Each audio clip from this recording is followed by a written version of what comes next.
नवी मुंबईतील छत्रपती शिवाजी महाराजांच्या पुतळ्याच्या अनावरणाला उपमुख्यमंत्री एकनाथ शिंदेंनी जाणं टाळलं। पालकमंत्री असतानाही कार्यक्रमाला जाणं टाळलं, मात्र गणेश नाईकांच्या हस्ते अनावरण।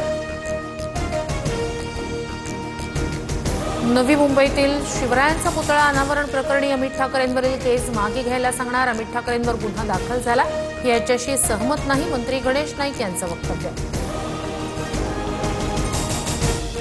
ईएसआयसी रुग्णालयांसाठी सरकारी जमिनी विनामूल्य देणार, महसूल मंत्री चंद्रशेखर बावनकुळे यांचा निर्णय।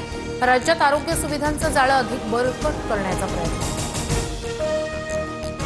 3 वर्षीय चिमुकलीच्या अत्याचार आणि हत्या प्रकरणी मालेगावात कॅन्डल मार्च, शेकडो महिला, विद्यार्थी आणि नागरिक सहभागी। आरोपीला फाशीची शिक्षा देण्याची एकमुखानं मागणी, मुलींवरील अत्याचार थांबवा, न्याय द्या अशा घोषणा।